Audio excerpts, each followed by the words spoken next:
தந்தை, மைந்தன், தூய ஆவியராகிய திருத்துவ கடவுளுக்கு துதியும் புகழ்ச்சியும் மாட்சியும் உரித்தாகுக. இத்தொழுகையில் பங்கு பெற்றுக் கொண்டிருக்கும் இறைமக்கள் அனைவரையும் திருத்துவ கடவுளின் திருப்பெயரில் வாழ்த்தி வரவேற்றுக் கொள்கின்றோம்.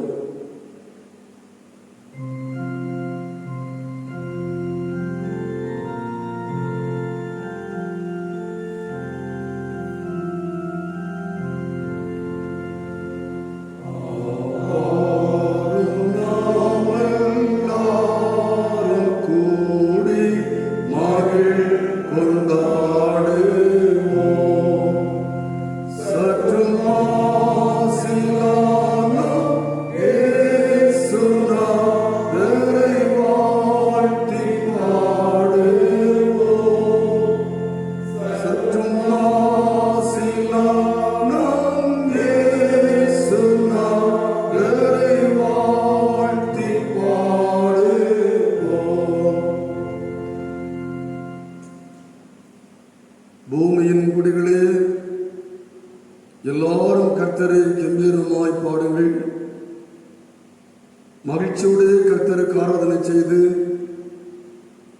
ஆனந்த சத்தத்தோடு அவரை சன்னதி முன் வாருங்கள். அல்லேலூயா, கர்த்தருடைய நாமத்தை துதியுங்கள். கர்த்தரின் ஊழியக்காரரே துதியுங்கள். கர்த்தருடைய வீட்டிலும் நமது தேவனுடைய ஆலய பிரகாரங்கள் இருக்கிறவர்களே கர்த்தரை துதியுங்கள். இது கர்த்தர் கொண்டு பண்ணின நாள், இதிலே களை கூர்ந்து மகிழ கிடவோம். நாம் முழங்கார் படிக்கிட்டு ஜெபம் ஏறெடுப்போம். அன்பு நிறைந்த நல்ல ஆண்டவரே, இந்த பரிசுத்த தொழுகைக்காக ஸ்தோத்தரிக்கிறோம், ஸ்தோத்தரிக்கிறோம், ஸ்தோத்தரிக்கிறோம், நன்றி சொல்கிறோம். நீர் தந்த இந்த பரிசுத்த நாளில் உம்முடைய நாமத்திலே நாங்கள் ஒன்று கூடி வர செய்ததற்காய் துதிக்கின்றோம். இந்த தொழுகையில் பங்கு பெற்றிருக்கிற அத்தனை பேரையும் உம்முடைய ஆவியால் ஆட்கொள்ளும். இந்த தொழுகையிலே பாடுகிற பாடல், படிக்கிற பாடம், தியானிக்கிற நேரம், ஜெப நேரம் அனைத்தையும் உம்முடைய ஆளுகைக்குள் நடத்துவீராக. தொடக்கம் முதல் நிறைவு வரையிலையும் மெல்லிய சத்தத்தையும் திவ்ய பிரசனத்தையும் உணர்ந்து கொள்ள அருள் செய்ய வேண்டும் என்று ஆண்டவர் இயேசு கிறிஸ்துவின் நாமத்தை வேண்டிக் கொள்கிறோம். ஜெபம் கேளும் நல்ல பிதாவே, ஆமென்.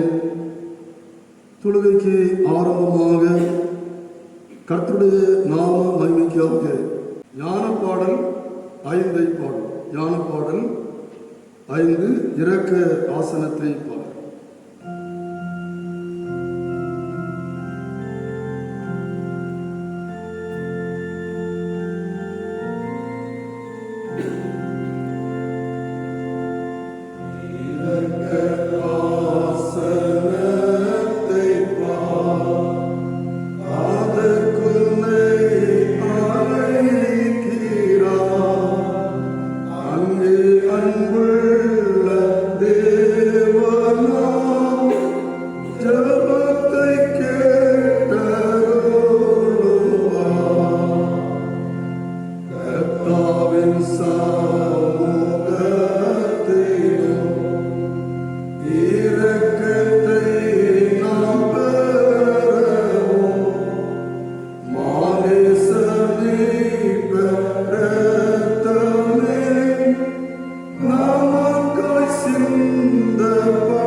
நமது பாவங்களை அறிக்கை செய்யும் முன்பாய் முழங்கார் படியிட கிடவோம்.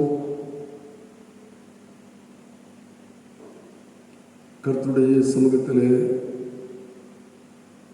ஆராதித்துக் கொண்டிருக்கிற நாம் ஒரு விசை நம்மை ஆராய்ந்து அர்ப்பணம் செய்வோம். நம்முடைய வாழ்க்கையில ஆண்டவரை விட்டு தூரம் போன அனுபவங்கள், கடவுளுக்கு பிரியமில்லாமல் வாழ்ந்த வாழ்க்கைகள், இவைகளெல்லாம் நினைவு கூர்ந்து கர்த்தரிடத்தில் திரும்புவோம். மனம் திரும்புங்கள், பரலோக ராஜ்யம் சமீபத்திருக்கிறது என்று அருள்நாதர் இயேசு கிறிஸ்து நமக்கு அழைப்பு தருகிறார். தன் பாவங்களை மறைக்கிறவன் வாழ்வடைய மாட்டான், அவைகளை அறிக்கை செய்து விட்டு விடுகிறவனோ இரக்கம் பெறுவான் என்று சாலமோன் ஞானியினுடைய வார்த்தையின்படி நம்முடைய தவறுகளை, குறைகளை தாழ்த்தி ஆண்டத்தில் ஒப்புக் கொடுப்போம். நீங்கள் உங்கள் வஸ்திரங்களை அல்ல, உங்கள் இருதயங்களை கிழித்து உங்கள் தேவனாகிய கர்த்தரிடத்தில் திரும்புங்கள். அவர் இரக்கமும் மன உருக்கமும் நீடிய சாந்தமும் மிகுந்த கிருபையும் உள்ளவர். அவர் தீங்குக்கு மனஸ்தாபப்படுவருமாய் இருக்கிறார். ஆண்டவரிடத்திலே நம்மை தாழ்த்தி அர்ப்பணம் செய்வோம். நான் பாவித்தான்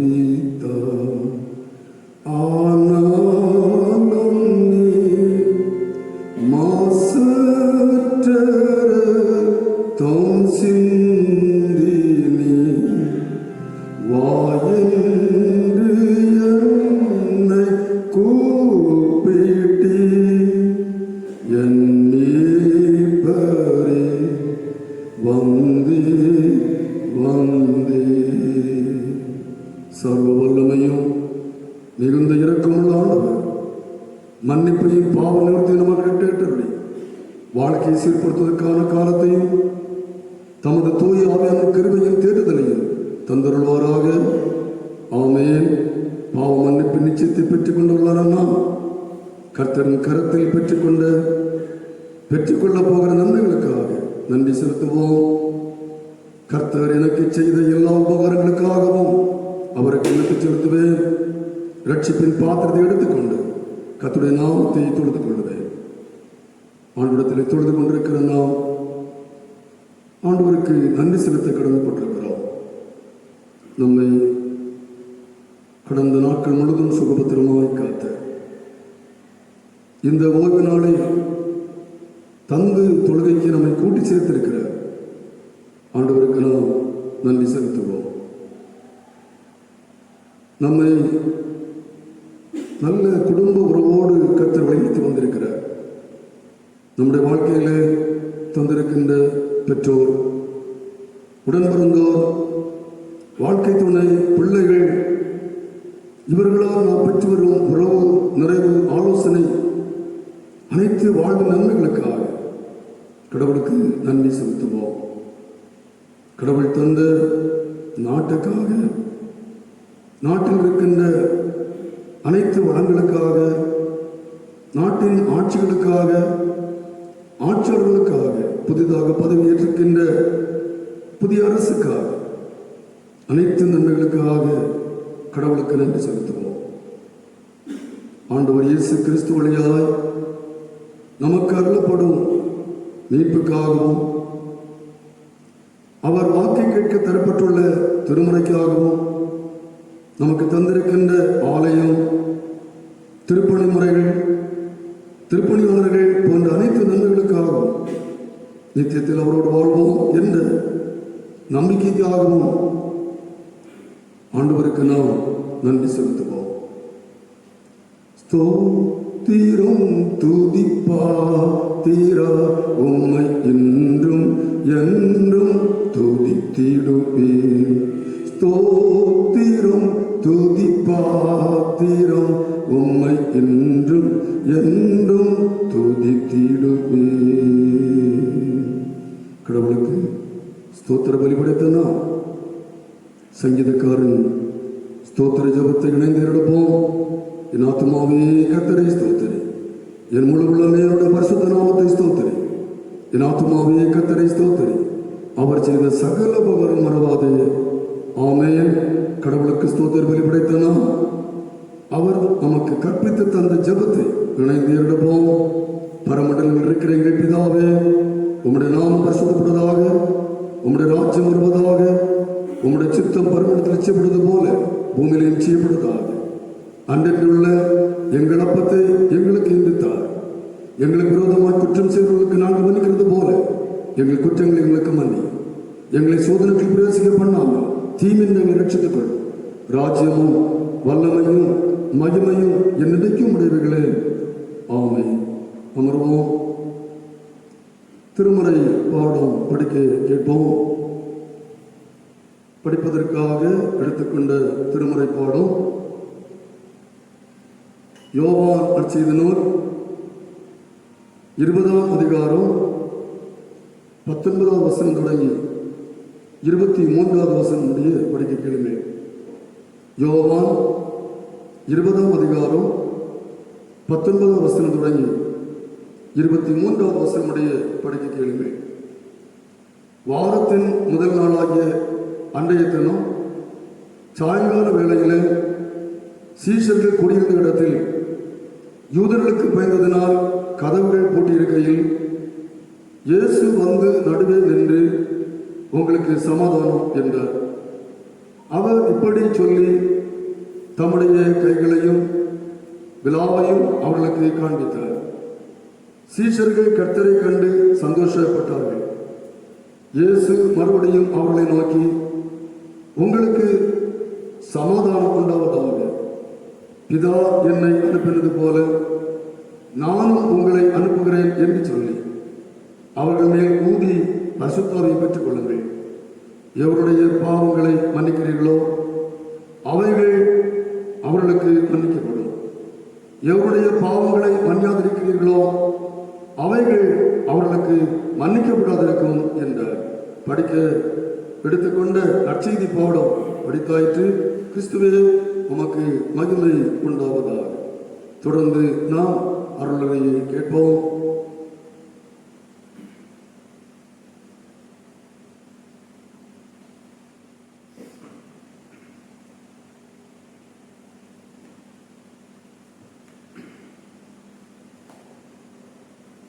ஆண்டவர் இயேசு கிறிஸ்துவில் அன்பானவர்களே, இந்த காணொளி காட்சியின் வாயிலாக உங்களை சந்திப்பதிலே மிகவும் மகிழ்ச்சி அடைகிறோம்.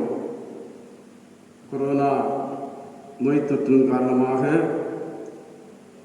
நாம் ஆலயத்திலே இணைந்து ஆராதிக்க முடியாத ஒரு சூழ்நிலையிலே தள்ளப்பட்டிருக்கிறோம்.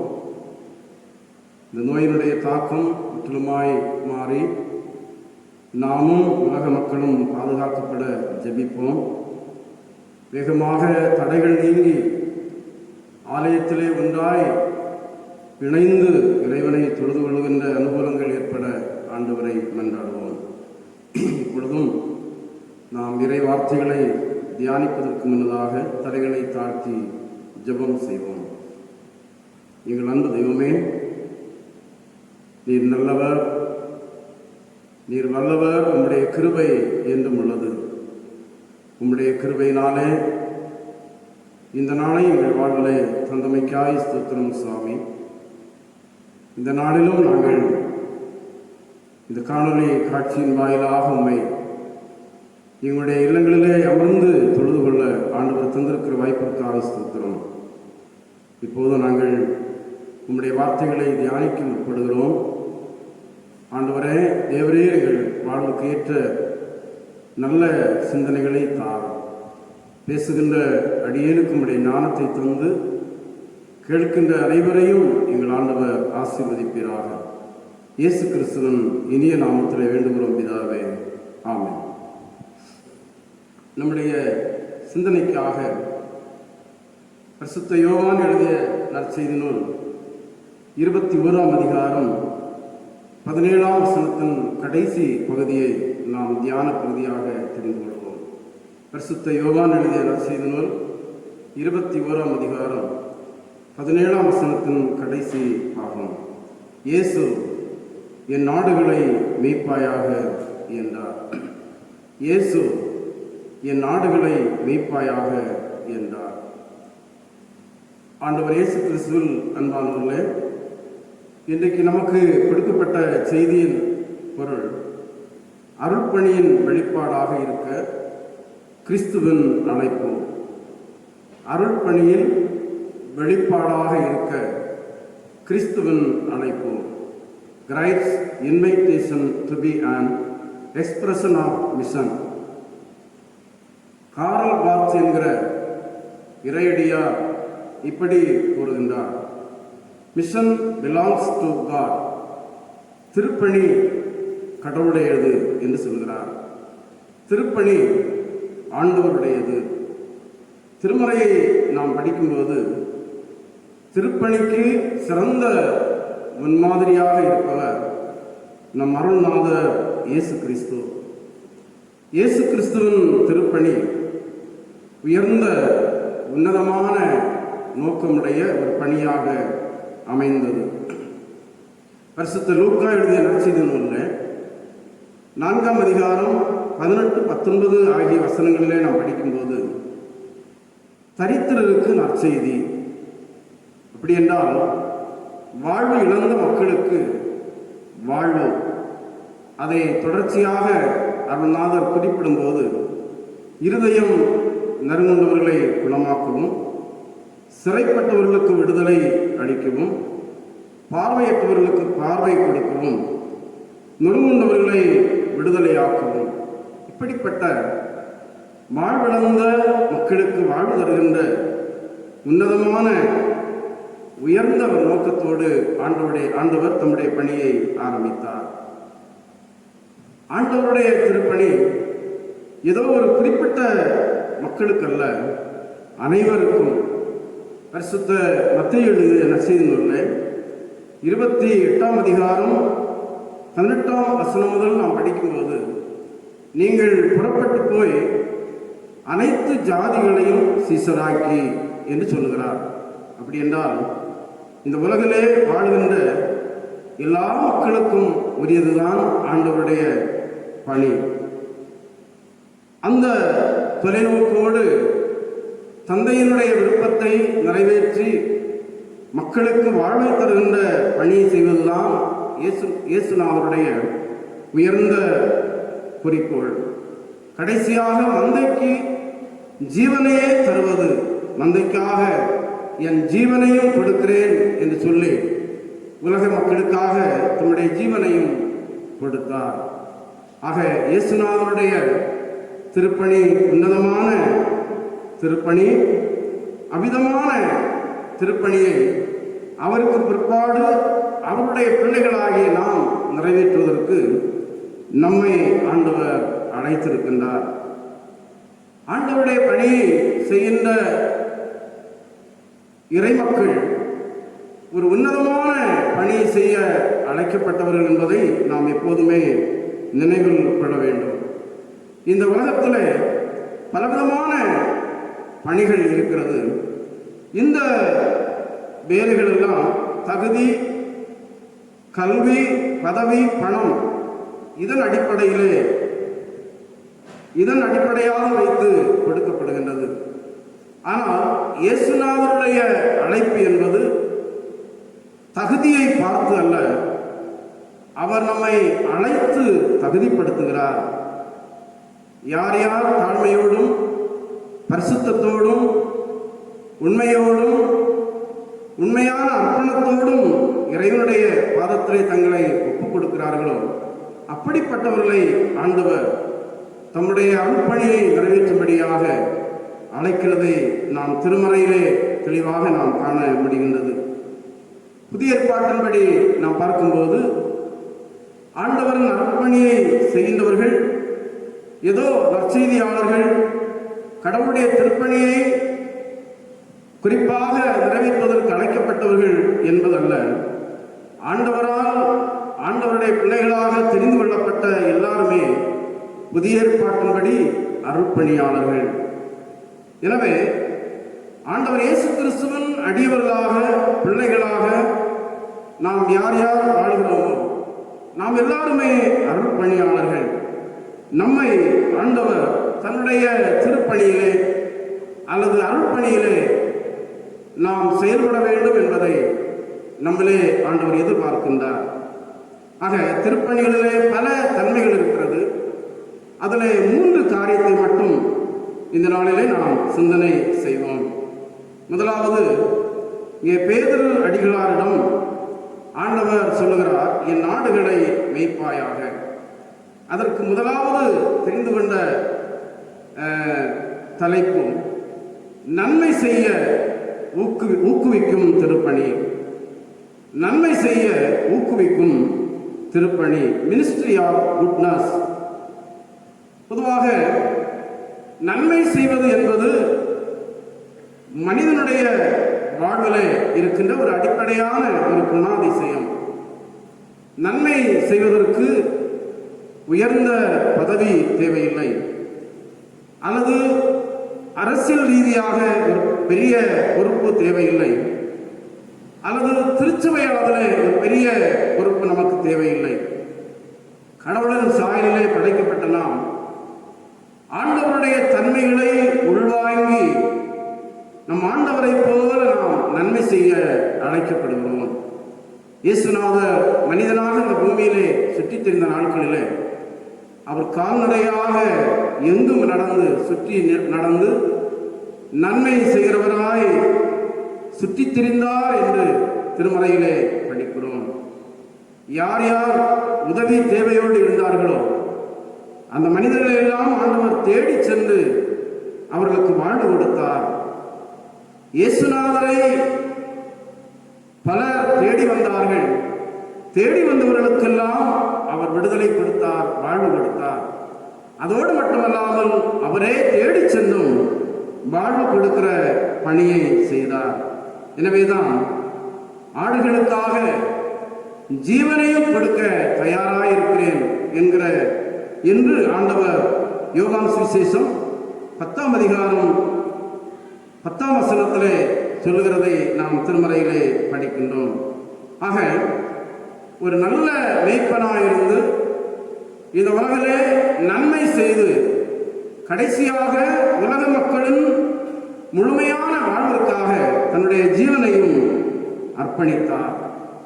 ஒரு நல்ல மேய்ப்பன் எப்படி இருப்பான் என்பதை குறித்து யோவான் சுவிசேஷம் 10ஆம் அதிகாரம் முதல் 16 வசனத்திலே சொல்லுகிறதை நாம் படிக்கிறோம். ஒரு நல்ல மேய்ப்பன் ஆடுகளை பேர் சொல்லி அழைக்கிறான். ஆடுகளும் அவன் சத்தத்திற்கு செவி கொடுக்கிறது. ஆடுகளுக்கு முன்பாக செல்லுகிறான். நல்ல மேய்ச்சலை காட்டுகிறான். தொழுவத்தில் சேர்க்கிறான். கடினமான அனுபவங்கள் வரும்போது ஆடுகளுக்காக ஜீவனையும் கொடுக்கிறான். இது நல்ல மேய்ப்பனுடைய பணி.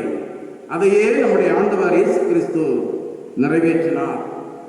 பழைய ஏற்பாட்டிலே நாம் படிக்கும்போது எசேக்கியேல் தீர்க்கதரிசி புஸ்தகத்திலே 34ஆம் அதிகாரம் முதல் பகுதியிலே நாம் படிக்கும்போது அன்றைய மேய்ப்பர்கள் சுயநலம் உடையவர்களாய் வாழ்ந்தார்கள்.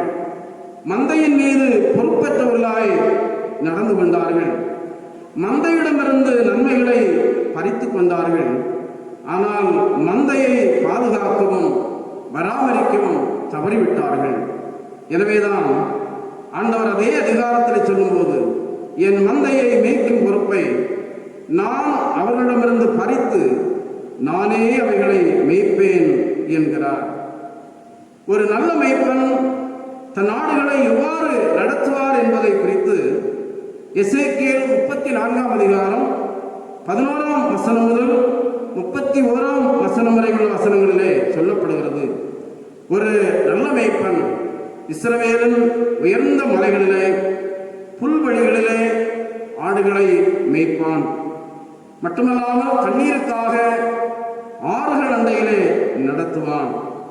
மட்டுமல்லாமல் காணாமல் போன ஆடுகளை தேடி கொண்டு வருவான்.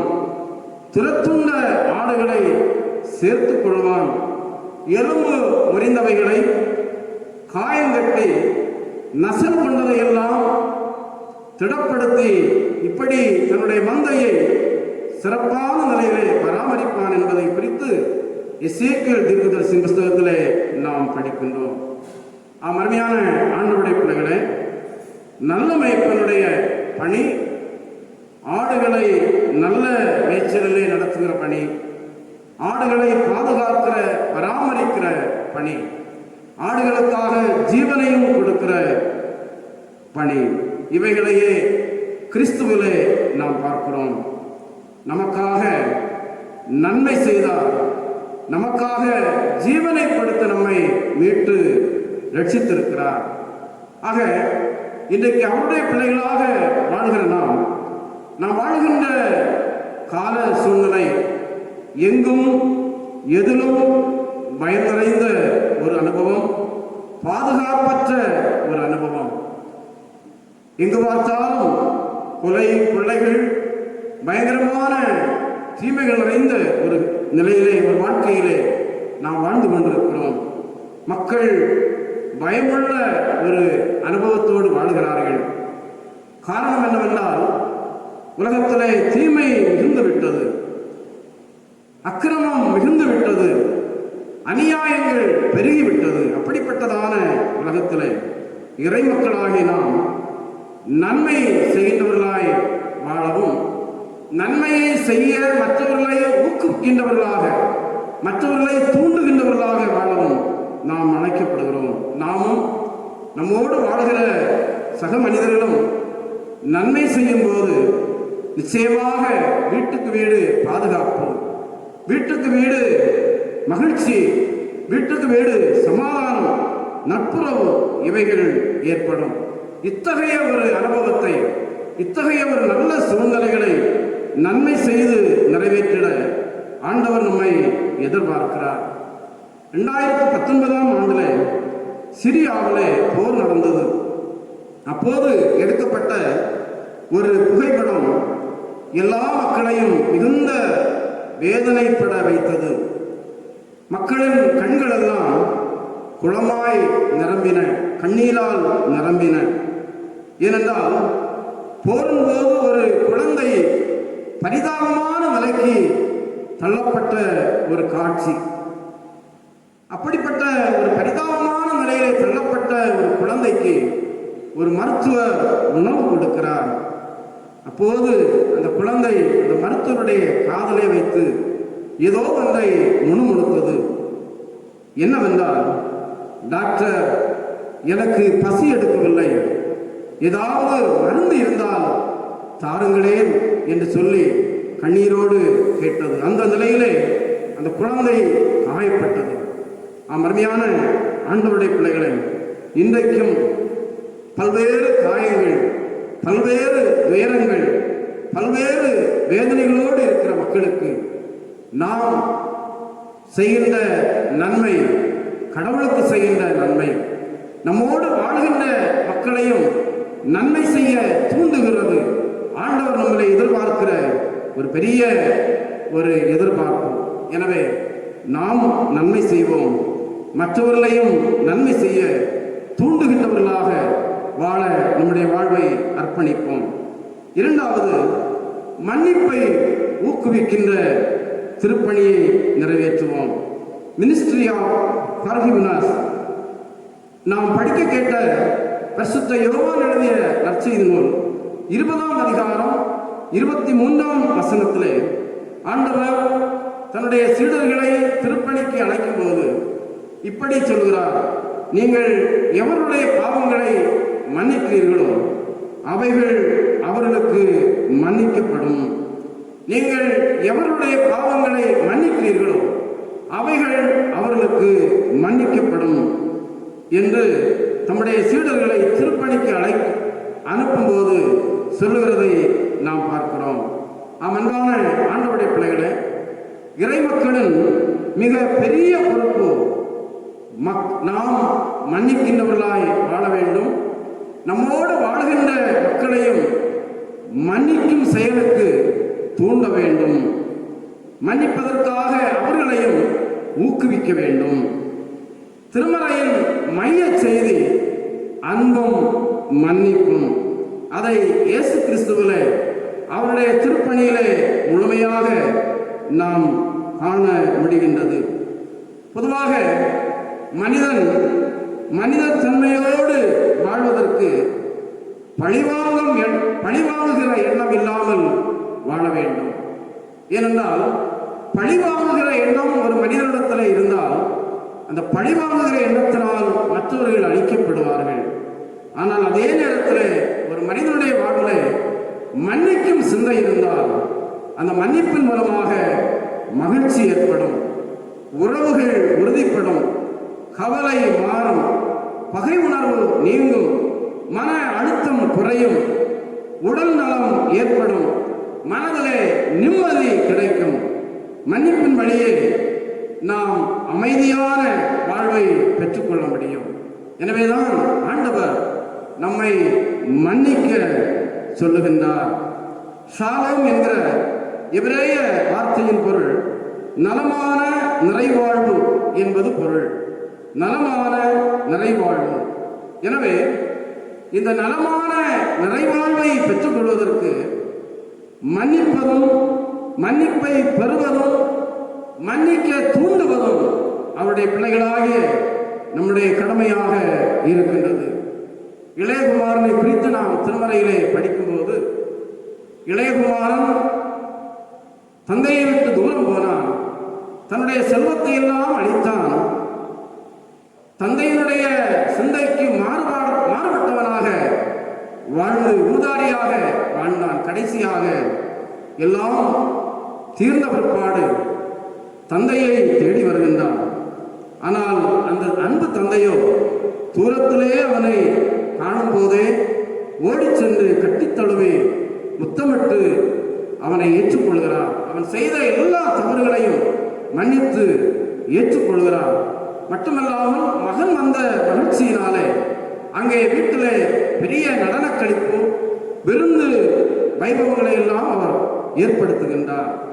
ஆக மகனை மன்னித்து ஏற்றுக்கொள்கின்ற தந்தையினுடைய வாழ்விலும் இல்லத்திலும் பெரிய மகிழ்ச்சி.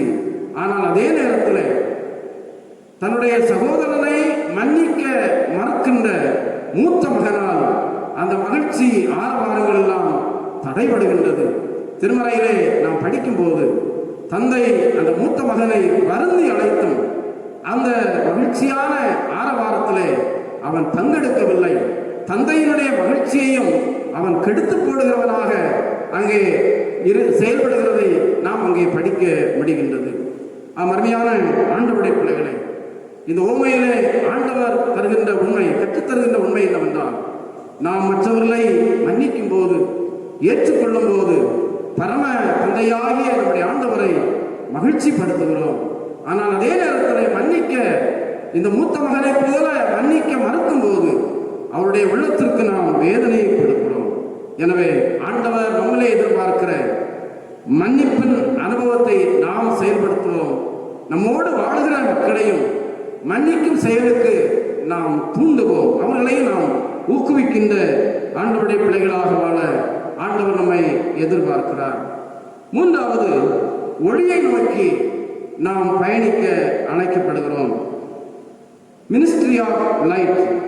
இயேசுநாதர் பரிசுத்த மத்தேயு எழுதிய நற்செய்தி நூலில் 5ஆம் அதிகாரம் 14ஆம் வசனத்திலே சொல்கிறார், நீங்கள் உலகத்திற்கு வெளிச்சமாய் இருக்கிறீர்கள் என்று சொல்கிறார். நீங்கள் உலகத்திற்கு வெளிச்சமாய் இருக்கிறீர்கள். ஆக இருளை விரட்டி ஒளியை கொடுக்கின்ற இறைமக்களாக நாம் வாழ அழைக்கப்படுகிறோம். இருள் என்பது பயம், அறியாமை, கவலை, இப்படிப்பட்டதான காரியங்களை குறிக்கும். ஆனால் ஒளி என்பது நம்பிக்கை, மகிழ்ச்சி, தெளிவு ஆகிய செயல்களை குறிக்கும். 1 பேதுரு 2ஆம் அதிகாரம் 9ஆம் வசனத்திலே நாம் படிக்கும்போது, நீங்களோ உங்களை எந்த காலத்திலிருந்து தம்முடைய ஆச்சரியமான ஒளியினிடத்திற்கு வரவழைத்தவருடைய புண்ணியங்களை அறிவிக்கும்படிக்கு தெரிந்து கொள்ளப்பட்ட சந்ததியாயும் ராஜரீக ஆசாரிய கூட்டமாயும் பரிசுத்த ஜாதியாயும் அவருக்கு சொந்த ஜனமாயும் இருக்கிறீர்கள். ஆக ஒளியின் மேன்மையை சொல்வதற்காக, ஒளியின் செயல்களை செய்வதற்காக, ஒளியை நோக்கி மக்களை நடத்துவதற்காக ஆண்டவருடைய பிள்ளைகளாகி நாம் அழைக்கப்பட்டிருக்கிறோம். ஆண்டவராகிய இயேசு கிறிஸ்து பரிசுத்த யோவான் சுவிசேஷம் 9ஆம் அதிகாரம் 5ஆம் வசனத்திலே சொல்லுகிறார், நானே உலகின் ஒளி என்று கூறினார். இங்கே மத்தேயு 5:14 நீங்கள் உலகத்திற்கு வெளிச்சமாய் இருக்கிறீர்கள் என்று கூறுகிறார். ஆக ஒளியாகிய கிறிஸ்துவில் ஒளியை பெற்று இந்த உலகத்திற்கு நாம் ஒளியாக வெளிச்சமாக வாழ ஆண்டவர் நம்மை தெரிந்திருக்கிறார். ஒரு ஆலய கோபுரத்தில் எழுதப்பட்ட வாசகம் என்னவென்றால், lighted to the lighten, lighted to the lighten, ஒளி கொடுக்க ஒளியூட்டப்பட்டோம் என்பது. ஒளி கொடுப்பதற்காக ஒளியூட்டப்பட்டோம். இயேசு கிறிஸ்துவினுடைய ஒளியை பெற்றிருக்கிற நாம் நம்ம மூலமாக இந்த ஒளி மற்றவர்களிலே பிரகாசிக்க வேண்டும். நமக்காக அல்ல, பிறருக்காக பிரகாசிக்க வேண்டும். ஒருமுறை ஒரு மனநல மருத்துவரிடம் ஒரு மனிதர் வந்தார். அவர் வந்து அந்த மருத்துவரிடம் சொன்ன வார்த்தை, நான் குழப்பமான சூழ்நிலையில் இருக்கிறேன் என்று சொன்னார். மருத்துவர் அவரிடம், உங்களுக்கு குழப்பம் ஏற்பட காரணம் என்ன என்று கேட்டார். அதற்கு அந்த நபர் சொன்னார், நான் சில வேளைகளில் ஒளியில் இருப்பதைப் போலவும் சில வேளைகளில் இருளில் இருப்பதைப் போலவும் உணர்கிறேன். ஒளியில் இருப்பதைப் போல உணர்கின்ற நேரத்தில் நான் மகிழ்ச்சியாகவும் பாதுகாப்பாகவும் இருக்கிறதாக உணர்கிறேன். ஆனால் அதே நேரத்தில் இருளில் இருப்பதாக உணரும்போது கவலையாகவும் பயமாகவும் இருக்கிறதாக நான் உணர்கிறேன் என்று சொன்னார். மருத்துவர் அப்போது அவரிடம் கேட்டார், நீங்கள் எத்தகைய சூழ்நிலையில் இவ்வாறு உணர்கிறீர்கள் என்று கேட்டார். அப்போது அவர் சொன்னார், நான் நல்ல எண்ணத்தோடு நல்ல செயல்களை செய்யும் போது மகிழ்ச்சியாக பாதுகாப்பாக இருக்கிறதை உணர்கிறேன். ஆனால் தீய எண்ணத்தோடு தீய செயல்களை செய்யும் போது நான் பாதுகாப்பற்ற நிலையிலே பயம் நிறைந்த சூழ்நிலையிலே இருக்கிறதை உணர்கிறேன் என்று சொன்னாராம். அப்போது அந்த மருத்துவர் அவரை பார்த்து சொன்னாராம், நீங்கள் எப்போதுமே நல்ல செயல்களை செய்யுங்கள், நல்ல காரியங்களை சிந்தியுங்கள், அப்போது நீங்கள் மகிழ்ச்சியாகவும் பாதுகாப்பாகவும் இருப்பீர்கள் என்று சொன்னாராம். ஆம், அருமையான ஆண்டவருடைய பிள்ளைகளே, ஒரு மனிதன் மகிழ்ச்சியாக இருப்பதும் பயமின்றி பாதுகாப்பாக இருப்பதும் அவனை பொறுத்துதான் இருக்கிறது. தான் நல்ல எண்ணத்தோடு நல்ல செயல்களை செய்யும் போது நிச்சயமாக மகிழ்ச்சி நம்மை தேடி வரும். நம்முடைய உள்ளத்திலே ஆனந்தமும் மன நிறைவும் ஏற்படும். ஆக நாம் அப்படிப்பட்ட நல்ல எண்ணங்களோடு நல்ல செயல்களை செய்ய, ஒளியின் செயல்களை செய்ய ஆண்டவர் நம்மை எதிர்பார்க்கிறார். மட்டுமல்லாமல் நம்மோடு வாழுகின்ற மற்றவர்களையும் நாம் நல்ல செயல்களை செய்ய ஊக்குவிக்கவும் ஆண்டவர் நம்மை அழைத்திருக்கின்றார். நாம் வாழுகின்ற உலகம் பயங்கரமான பொய்மை நிறைந்தது, ஏமாற்று நிறைந்தது, பலவிதமான தீமைகள் நிறைந்த உலகத்திலே நாம் வாழுகிறோம். ஆண்டவர் நம்மை பார்த்து சொல்லுகிறார், என் நாடுகளை மேய்ப்பாயாக. அன்று பேதுரு அடிகளாரை பார்த்து சொன்ன ஆண்டவர் இன்று அவருடைய பிள்ளைகளை பார்த்து சொல்லுகிறார், என் நாடுகளை மேய்ப்பாயாக. ஆண்டவரின் மந்தைகளாக உலகத்திலே வாழுகிற மக்களுக்கு நாம் நன்மை செய்கின்றவர்களாய், நம்மோடு வாழுகின்ற மற்றவர்களையும் நன்மை செய்ய தூண்டுகின்றவர்களாய் வாழும்போது எங்கும் எல்லாவற்றிலும் பாதுகாப்பும் மகிழ்ச்சியும் அமைதியான வாழ்வும் ஏற்படும். மட்டுமல்லாமல் நாம் மன்னிக்கும் போது, மற்றவர்களை மன்னிக்கும் போது, நம்மோடு வாழ்கிற மற்றவர்களையும் மன்னிக்க தூண்டும் போது மகிழ்ச்சியும் அமைதியான நலமான வாழ்வும் நம்முடைய வாழ்வில் நிச்சயமாக ஏற்படும். மட்டுமில்லாமல் நல்ல ஒளியின் செயல்களை செய்யும் போது நாமும் மற்றவர்களும் எப்போதும் மகிழ்ச்சியாக வாழ முடியும். இந்த நல்ல அறப்பணியை நிறைவேற்ற ஆண்டவர் இந்த உலகிலே அவருடைய பிள்ளைகளாக நம்மை தெரிந்திருக்கிறார். எனவே நாம் நன்மை செய்வோம், மற்றவர்களை நன்மை செய்ய ஊக்குவிப்போம். நாம் மற்றவர்களை மன்னிப்போம், நம்மோடு வாழ்கிற மற்றவர்களையும் மன்னிக்க தூண்டுவோம். நாம் நல்ல செயல்களை செய்வோம், நம்மோடு வாழ்கிற மற்றவர்களையும் நல்ல செயல் செய்ய தூண்டுவோம். ஆண்டவர் இயேசு கிறிஸ்துவனுடைய நிறைவான வழிநடத்தலும் கிருபையும் பிரசன்னமும் நம் அனைவரோடும் நிறைவாய் இருப்பதாக. ஆமென்.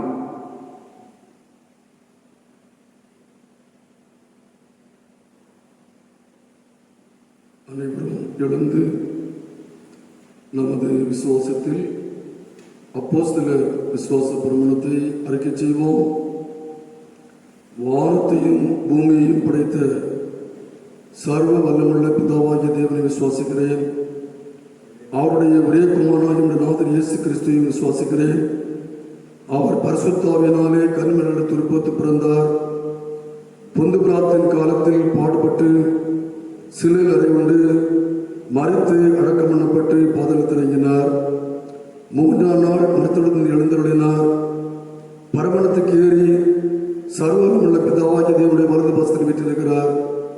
அவரிடத்திலிருந்து உயிரோரையும் மரித்தோரையும் நியாயந்திருக்க வருவார். பரிசுத்த ஆவியை விசுவாசிக்கிறேன். பொதுவாக இருக்கிற பரிசுத்த சபையும் பரிசுத்தனுடைய ஐக்கியமும் பாவம் மன்னிப்பும் மரித்தோர் உயிர்த்தெழுதலும் நித்திய ஜீவனும் உண்டு விசுவாசிக்கிறேன். ஆமென். ஜெபம் ஏறெடுப்போம்.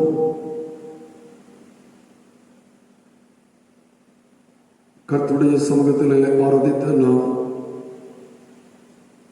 அருள்பணியின் வெளிப்பாடாக இருக்க கிறிஸ்துவின் அழைப்பை குறித்து அறிந்தோம். ஆண்டவர் இயேசு கிறிஸ்து அர்ப்பணிக்காக என் ஆடுகளை மேய்ப்பாயாக என்று நம்மை அழைக்கிறார். அந்த அர்ப்பணியின் 3 தலைப்பை கேட்டோம். அர்ப்பணி நன்மை செய்ய ஊக்குவிக்கும்.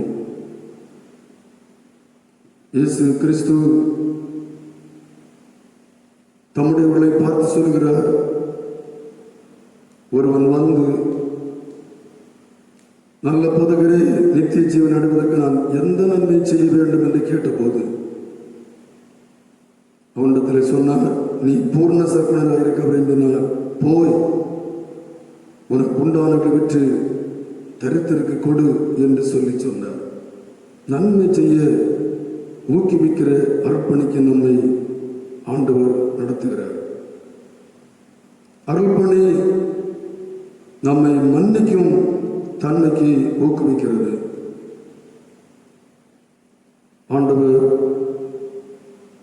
அர்ப்பணிக்காக அழைத்திருக்கிற ஒவ்வொருவரையும் பார்த்து சொல்கிறார், மனுஷனுடைய தப்பிதங்களை நீங்கள் அவர்களுக்கு மன்னித்தால் உங்கள் பரமபிதா உங்களுக்கு மன்னிப்பார்.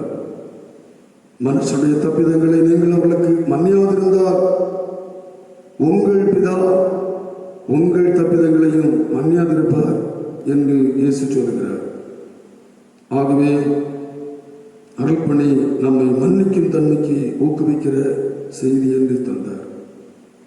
அருள்பணி நம்மை வழிக்கு நேராக பயணிக்கும் ஊக்குவிக்கும் பணி. இயேசு கிறிஸ்து சொல்லுகிறார், நான் உலகத்தில் இருக்கையில் உலகத்துக்கு ஒளியாயிருக்கிறேன் என்று சொன்னார். ஆகவே கர்த்தருடைய சமூகத்திலே ஆராதித்துக் கொண்டிருக்கிற நமக்கு ஒளிக்கு எதிராக பயணிக்கக்கூடிய நல்ல அருளுடைய ஆண்டவர் நமக்கு தந்திருந்தார். ஆண்டவரிடத்திலே அர்ப்பணித்திருக்கிற நாம் தொடர்ந்து ஆண்டவருடைய இரக்கத்துக்காக மன்றாடுவோம். கிருபை நிறைந்த நல்ல ஆண்டவரே, நீர் தந்த இந்த தொழுகைக்காக ஸ்தோத்தரிக்கிறோம் என்று செலுத்துகிறோம்.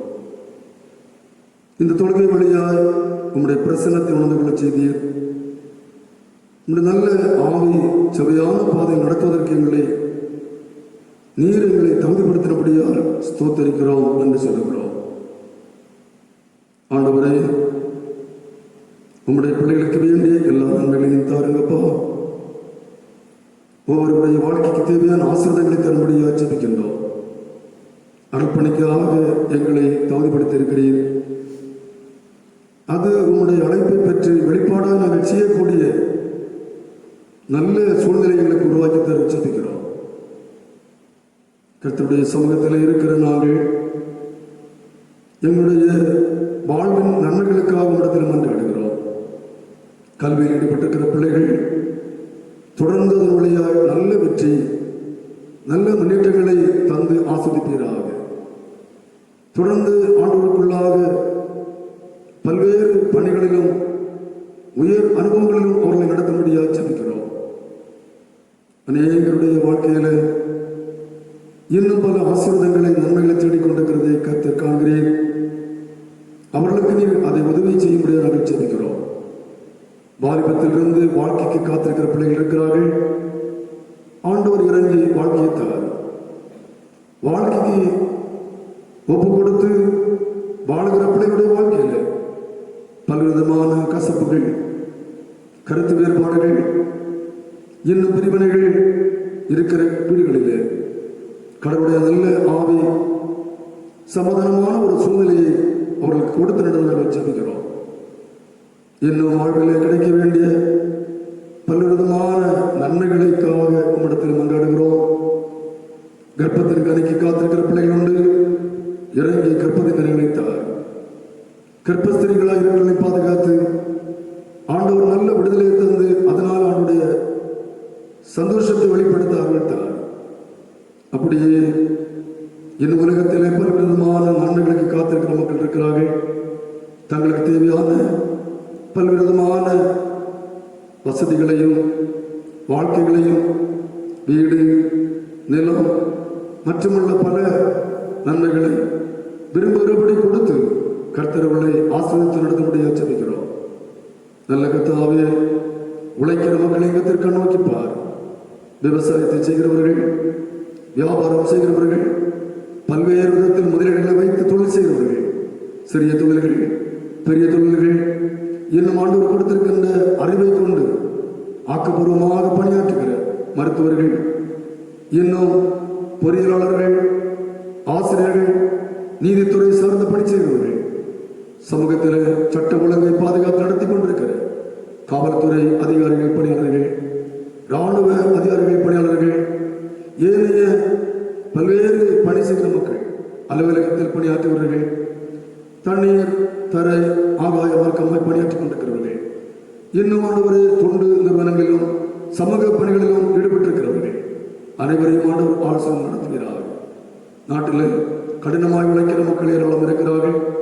உழைக்கிற அத்தனை பேருக்கும் கடவுள் நல்ல பாதுகாப்பையும் நல்ல நிறைவே வாழ்வையும் தரும்படியாக ஜெபிக்கிறோம். வாகனங்கள் ஓட்டி செல்கிறவர்கள், இன்னும் மரங்களிலே ஏறி இறங்கி பணியாற்றுகிறவர்கள், கட்டட பணியாளர்கள், கல்லுடைக்கின்றார்கள், மரங்களிலே பால்வட்டம் முடிச்சிருவர்கள், ஏனைய வாகன ஓட்டுகளை செல்கிறவர்கள், பல்வேறு வழிகளை உழைக்கிற அத்தனை பேரையும் ஆண்டவர் பாதுகாத்து நிறைவேற ஜெபிக்கிறோம். நல்ல கர்த்தாவே, வாழ்க்கையில் இன்னும் அநேகர் சமாதானம் வளர்ந்திருக்கிறதை காண்கிறேன். பல்வேறு தவறான பாதையில் ஈடுபட்டு மன அழுத்தத்தினாலும் தவறான வாழ்க்கையினாலும் பாவத்தினாலும் அமைதி இழந்து இருக்கிற எத்தனையோ இருக்கிறார்கள். கடவுள் அவருடைய வாழ்க்கையில் ஒரு அமைதியை தார், ஒரு சமாதானத்தை தார். உம்முடைய சமாதானத்தை அவளை பெற்றுக்கொள்ள அருள் ஜெபிக்கிறோம். ஆண்டவரே, வியாதியினால் இருக்கிற மக்களையும் விடுதலை தாரும். மருத்துவமனைகளிலே, வீடுகளிலே, இன்னும் விலகினமாக சுற்றித் திருக்கிறவர்களிலே கர்த்தருடைய அற்புதம் வெளிப்படட்டும்.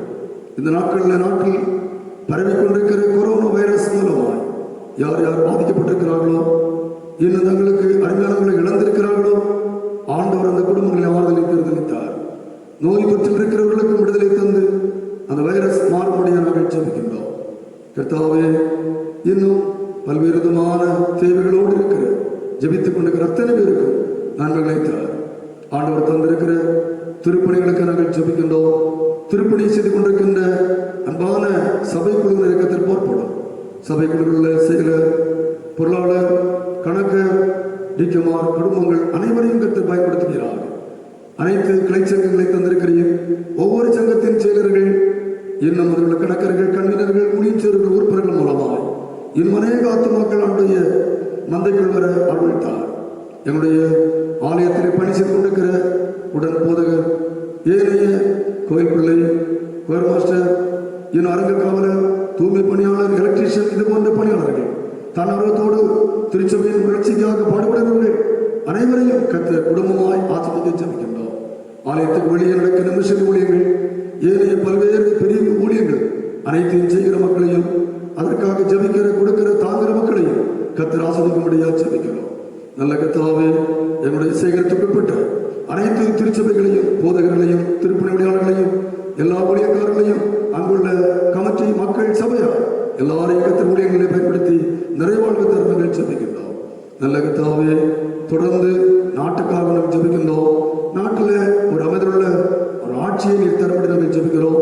புதிதாய் பொறுப்படுத்திருக்கின்ற இந்த புதிய அரசு இந்த மாநிலத்தில் கர்த்தருக்குள்ளாக நல்ல திட்டங்களை தரவும், மக்களுக்கு சுபிச்சமான ஒரு வாழ்க்கை தரவும் கருவித்தார். மாவட்டத்தில் இருக்கின்ற கலெக்டர், ஏனைய அலுவலகம் சார்ந்த பணியாளர்கள் மற்றும் அரசியல்வாதிகள், அரசு பணியாளர்கள் மூலமாக நல்ல பயன்படுத்தார். மாநிலத்தில் இருக்கிற முதலமைச்சர், ஆளுநர், அரசியல்வாதிகள், அரசு பணியாளர்களை பயன்படுத்தி நல்ல திட்டங்களை தார். எங்களுடைய நாடு தழுவிய பிரசிடன்ட், பிரதமர், மந்திரிகள், எம்பிக்கள், எம்எல்ஏக்கள், ஆளுநர்க்கத்திற்கு மூலமாய், அதிகாரம் மூலமாய் கடவுள் இன்னும் பல்வேறு நன்மைகள் மக்களுக்கு கிடைக்க அருள்த்தார். உலகம் அனைத்தையும் ஆண்டவர் காத்துக் கொள்கிறார். ஆண்டவரே, தொடர்ந்து உம்முடைய நாம அமைமிக்க ஒவ்வொரு பயன்படுத்தும் இந்த தொழுகையின் வழியாய் உம்முடைய நிறைவை, சந்தோஷத்தை அருள்பணியிலே வெளிப்பாடாய் கிறிஸ்துவனுடைய அழைப்பை பெற்று அநேகருக்கு மாதிரியை வாழ நீர் அருள் தருவீராக. துதி, கனம், மகிமை அனைத்தும் உங்களுக்கு செலுத்துகிறோம். இயேசு கிறிஸ்து நாமத்தை வேண்டிக் கொள்கிறோம். ஜெபங்களும் நல்ல பிதாவே, ஆமென். தொழுகைக்கு நிறைவாக கீர்த்தனை 282 பாடல். கீர்த்தனை 282வது பாடல். விசுவாசியின் காதல் பட இயேசு என்ற நாம்.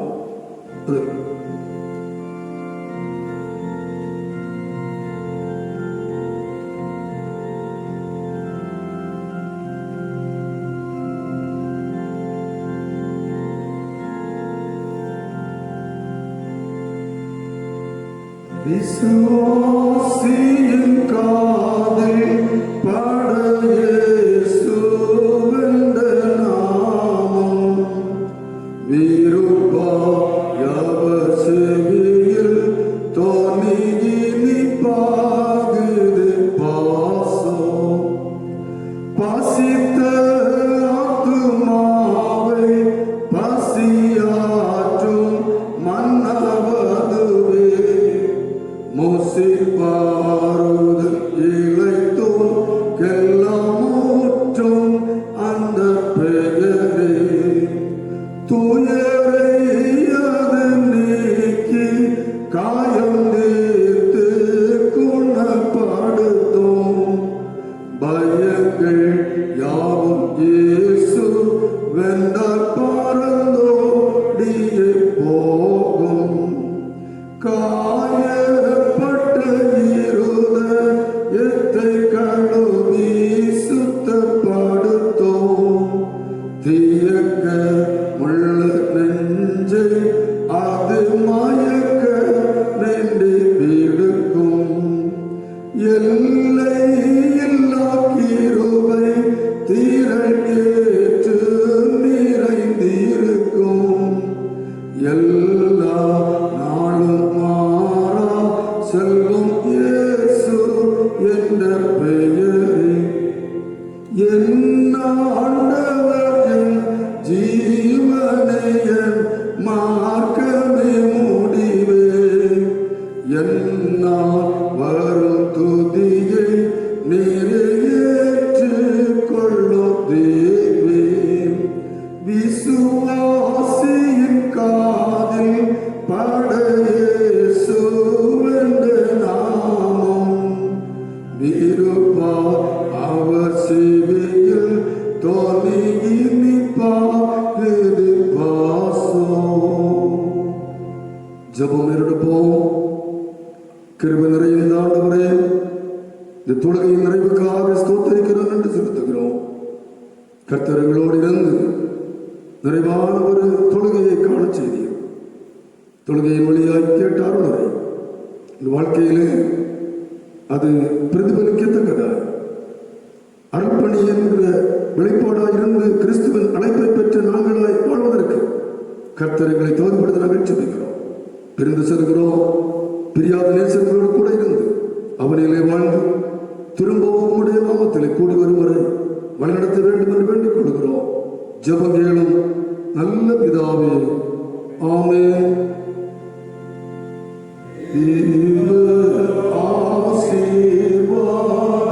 ஆசீர்வாதத்தோடு ஆடியாரை அனுப்பும் வார்த்தை என்னும் அப்பத்தாலே போஷித்து வளர்ப்பியும்